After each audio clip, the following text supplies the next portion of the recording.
हरेंद्र भैया उड़लन गे बाहिनी। आगे कावन दूसा माना माँ के लागल जादू तो नामा हरेंद्र भैया उड़लन गे बाहिनी। कावन दूसा माना माँ के लागल जादू तो नामा हरेंद्र भैया उड़लन गे बाहिनी। आगे कावन दूसा माना माँ के लागल जादू तो नामा हरेंद्र भैया उड़लन गे बाहिनी। आगे कावन दूसा माना माँ के लागल जादू तो नामा हरेंद्र भैया उड़लन गे बाहिनी। हरेंद्र भैया उड़लन गे बाहिनी। लीलामा दीदी उड़लन गे बाहिनी। हरेंद्र भैया उड़लन गे बाहिनी। लीलामा दीदी उड़लन गे बाहिनी। आगे कावन दूसा माना माँ के लागल जादू तो नामा हरेंद्र भैया उड़लन गे बाहिनी। आगे कावन दूसा माना माँ के लागल जादू तो नामा हरेंद्र भैया उड़लन गे बाहिनी।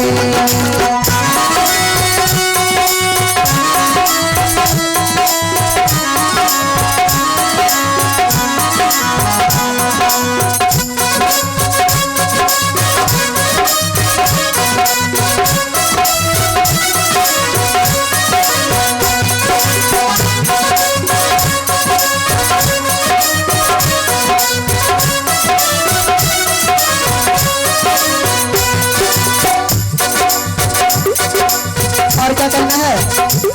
काजल दीदी हेलो, आप लोग जानते हैं कि हम लोग के बीच नीलम दीदी भी नहीं रहे। हरेंद्र भैया के पहले नीलम दीदी भी अपना शरीर छोड़ दिए हैं। तो क्या कहना है? पहिला में तो ना लगल नीलामा दीदी के धूरी जावा बनली गे बाहिनी।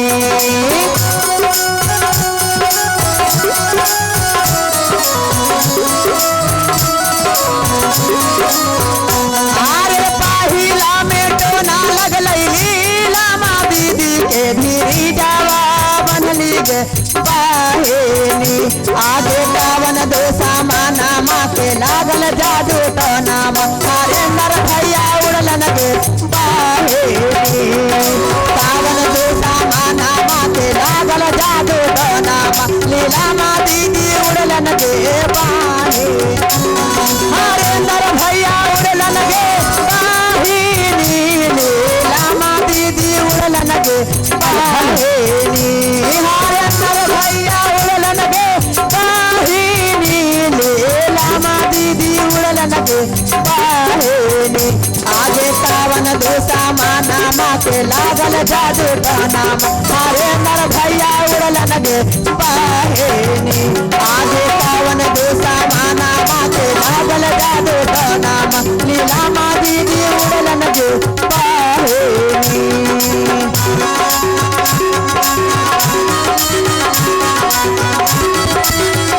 हेलो हेलो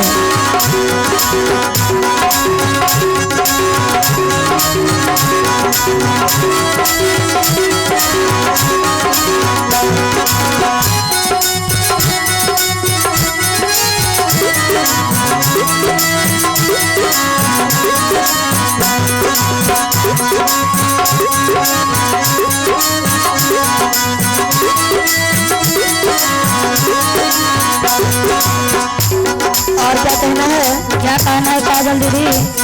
क्या कहते हैं? साहे भैया बहनी मिली घेरा ले हलिए तबो उड़िए गेलन गे बाहिनी। आगे सारे भैया दीदी घर के बैठल हलिए तैयो उड़िए गेलन गे बाहिनी। आगे साहे भैया बहनी मिली घेरा ले हलिए तबो उड़िए गेलन गे बाहिनी। आगे कावन दूसा माना माँ के लागल जादू तो नामा हरेंद्र भैया उड़लन गे बाहिनी। आगे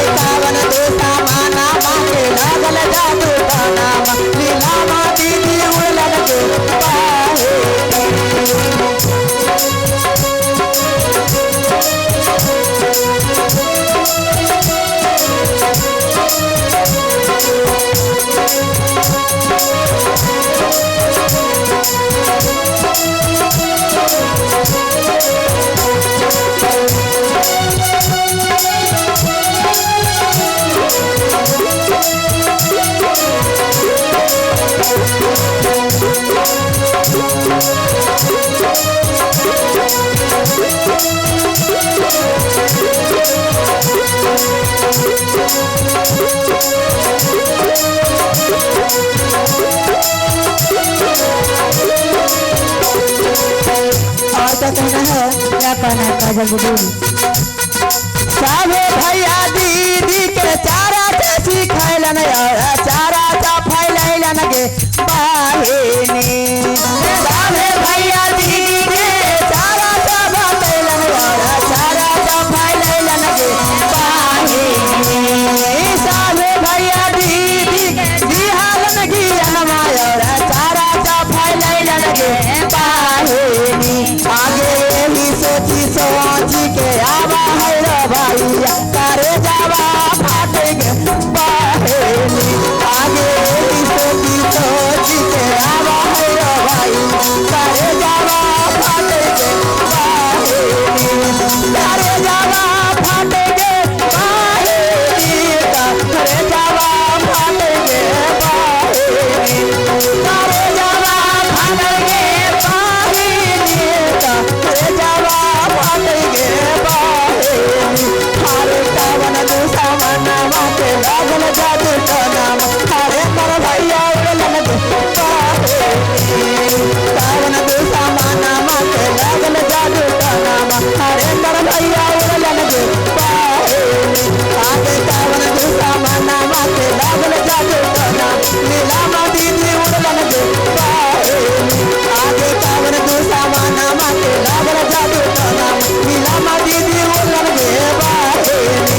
आगे कावन दूसा मनवा के लागल जादू टनाम हरे मर भैया उड़लन बहेनी।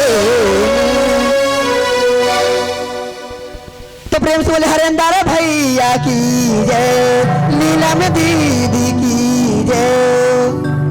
तो अपना शरीर के छोड़ दिए हैं लेकिन हम लोग का साथ कभी नहीं छोड़े हैं। हम लोग का साथ हमेशा थे और हमेशा रहेंगे। कभी नहीं छोड़े थे और नहीं छोड़ेंगे।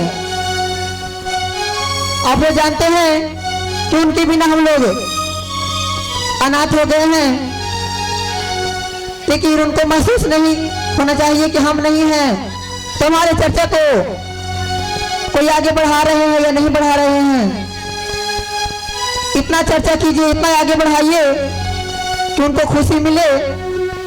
और शिव से महादेव से यही प्रार्थना कीजिए कि उनको आत्मा का शांति मिले।